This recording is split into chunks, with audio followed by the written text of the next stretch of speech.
Pemirsa, di setiap kondisi musim penghujan seperti ini, banyak sekali wilayah berpeluang terdampak bencana hidrometeorologi.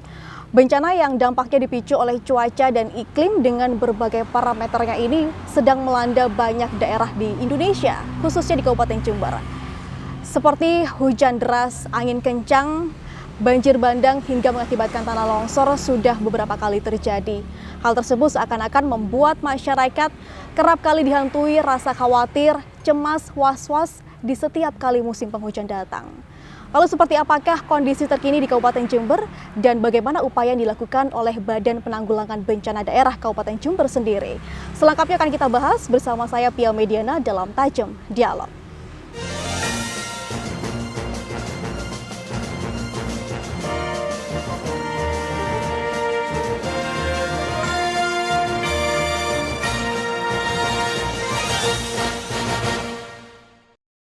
Baik pemirsa, untuk membahas terkait dampak bencana hidrometeorologi telah bersama saya seorang narasumber. Beliau adalah Kepala Badan Penanggulangan Bencana Daerah, Bapak Dr. Andes Sigit Akbari MSI. Kita akan sapa beliau terlebih dahulu. Assalamualaikum Bapak Sigit. Waalaikumsalam. Bagaimana kabarnya hari ini? Baik. Pagi yang cerah hari ini. Terima kasih telah meluangkan waktu di tengah-tengah kesibukan. Luar biasa pastinya aktivitas akhir-akhir ini ya Pak ya? Memang luar biasa, sehingga kita tanpa mengenal waktu, apapun yang terjadi, kita harus hadir pada saat itu juga. Hadir, karena pelayanan dan gerak cepat dari BPBD sangat dibutuhkan, apalagi di musim penghujan seperti saat ini ya Pak ya? Betul Mbak. Dan Pak, sebenarnya ada berapa sih potensi bencana yang dimiliki oleh Kabupaten Jember sendiri? Kalau kita melihat dari topografi Kabupaten Jember ini ya, ini lengkap. Jadi di utara ini ada pegunungan Argopuro dan Gunung Raung. Terus kemudian di selatan, pantai selatan. Kemudian di sebelah timur ini ada pegunungan Gumitir. Dan di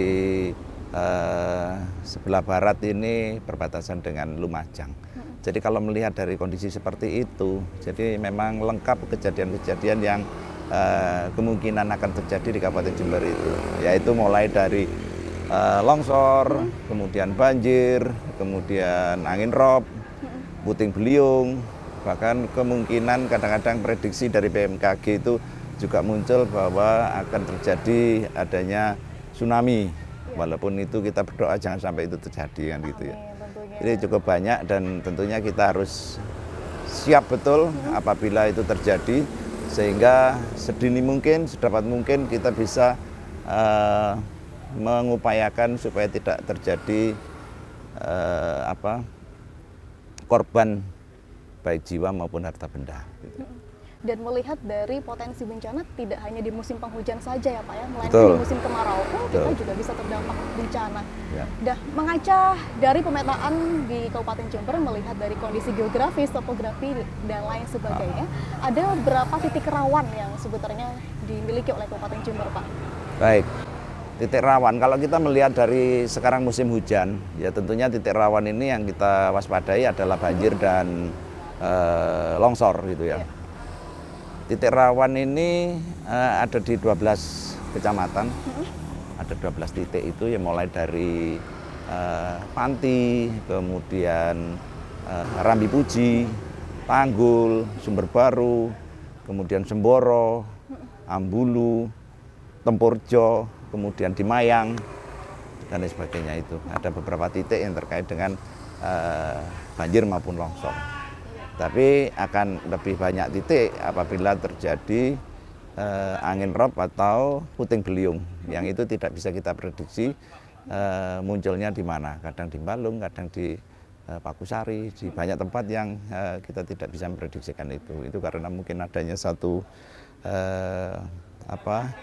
perkembangan cuaca yang di atas dan mengakibatkan adanya puting beliung itu. Angin rob, kalau angin rob itu adanya terjadi karena perbedaan suhu udara antara di darat maupun di laut, sehingga menimbulkan satu kecepatan angin yang luar biasa.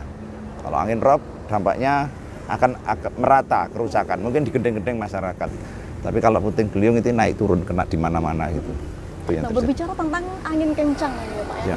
kecepatan angin yang luar biasa. Sebenarnya apa yang perlu dilakukan masyarakat ketika terjadi bencana angin kencang? Kita mungkin bingung ya Pak ya, di Ya. dalam rumah juga belum tentu aman, bisa Ya. saja tertimpa pohon tumbang dan lain sebagainya. Ya. Jadi yang harus dilakukan oleh masyarakat adalah betul-betul menjaga diri atau keluarga dari reruntuhan. Kebiasaan yang ada itu adalah rusaknya genteng yang kemudian jatuh ke dalam rumah. Tetapi juga yang paling harus diwaspadai adalah melihat sekitarnya. Apakah ada pohon besar yang rawan untuk tumbang, Iya. sehingga apabila itu rapuh, hendaknya masyarakat sudah antisipasi jangan sampai ada kejadian baru melangkah. Jadi perempesan untuk pohon-pohon yang ada ini hendaknya dilakukan oleh masyarakat sendiri kalau itu di lahan mereka sendiri. Tapi juga lebih banyak pula juga yang di pinggir jalan ini, utamanya kami koordinasi dengan OPD terkait untuk melakukan hal itu, yaitu PU Bina Marga maupun Cipta Karya. Berarti sudah ada penyisiran sebelumnya dari BPBD demi pola mitigasi ya Pak ya, terkait dengan pohon yang mungkin berpotensi untuk tumbang suatu waktu begitu. Ya, betul. Sebelum terjadinya hal yang tidak diinginkan pastinya. Ya, karena apa? Sampai sekarang pun masih sering kali tiap hari ada informasi apabila terjadi hujan ini pohon tumbang. Jadi masyarakat ada perlu ditambahkan tidak hanya melihat kokohnya pohon, tetapi lembeknya tanah ini juga akan mengakibatkan terjadinya pohon tumbang, akar-akarnya ikut itu. Nah, dan yang kita khawatirkan itu kalau menimpa masyarakat atau rumah yang akan menimbulkan kerugian yang cukup.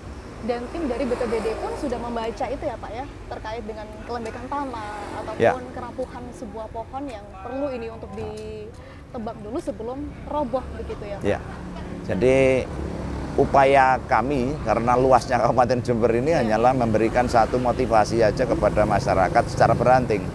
Jadi kalau pemerintah ya pada Pak Camat, Kepala Desa itu sampai ke tingkat bawah. Tapi alhamdulillah kita punya banyak relawan. Nah, relawan inilah yang merupakan ujung tombak kita untuk bisa sampai kepada masyarakat. Karena relawan ini kebanyakan muncul di daerah-daerah rawan.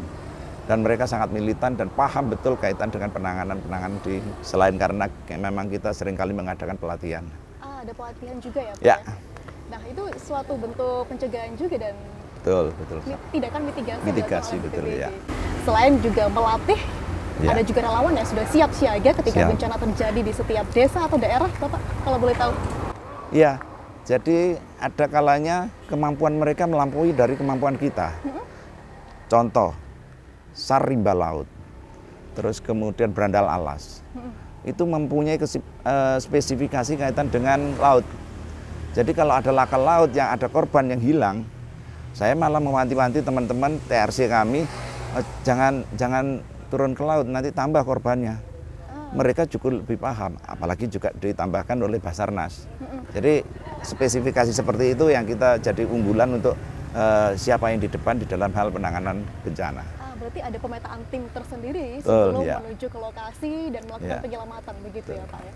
Nah Pak, berbicara tentang bencana ini tidak hanya sebenarnya disebabkan oleh perubahan cuaca, namun juga perilaku manusia. Betul. Sebenarnya dari pandangan Bapak sendiri atau BPBD, bagaimana dampak atau penyebab yang dilakukan oleh perilaku manusia? Jadi begini, terkait dengan bencana hidrometeorologi ini, selain bencana alam juga sosial, terus kemudian dari alam itu sendiri juga tentunya kita melihat bahwa ada bencana alam yang tentunya sebelum terjadi ini bisa diantisipasi jauh sebelumnya, seperti banjir dan longsor. Ini sosialisasi kita atau program-program yang dilakukan secara bersama-sama dengan instansi terkait ini adalah seperti penghijauan, pemberian kesadaran pada masyarakat jangan adanya pengundulan hutan, terus kemudian untuk bersih-bersih sungai. Nah, selama ini yang terjadi pendangkalan sungai. Zaman saya masih kecil, saya mandi di sungai itu bisa langsung loncat dari atas. Tapi sekarang kan sak dengkul itu, dangkal sekali. Sehingga bisa dipastikan bahwa apabila ada luberan pasti ke tanah-tanah yang dataran rendah, yang dimana sekarang banyak ditempati oleh rumah-rumah. Jadi hal seperti itu, khususnya banjir dan tanah longsor ini tidak hanya seketika pada saat penanganan apabila terjadi, tetapi jauh sebelumnya program itu harus sudah dijalankan. Berarti sudah ada rancangan atau rencana setiap hari apa yang dilakukan oleh tim? Setiap tahun kita punya anggaran untuk itu. Anggaran. Tapi kan di tempat kita ini kan adalah dalam kedaruratan. Tapi seperti teman-teman di LH, teman-teman di lainnya, atau mungkin dari komunitas di luar pemerintah daerah ini banyak sekali yang bisa mendukung untuk kegiatan itu. Apalagi di Jember ini ada perkebunan, ada perhutani, ada BKSDA. Ini harapannya adalah sinergi untuk bisa mengatasi dan mengantisipasi serta mencegah jauh sebelumnya untuk terjadinya bencana alam itu. Iya. Pak, tadi Bapak Sigit sudah menyinggung sedikit mengenai tim reaksi cepat atau TRC ya. Bagaimana sebenarnya pola kinerja dari tim ini, sementara di sisi lain BPBD juga memiliki tim-tim khusus yang dianggap lebih ahli dalam melakukan penyelamatan terlebih dahulu. Ya. Namun Bapak, sebelum dijawab, kita akan jeda dan rehat sejenak. Kita lanjutkan setelah jeda pariwara berikut. Pemirsa, tetaplah bersama kami dalam Tajam Dialog.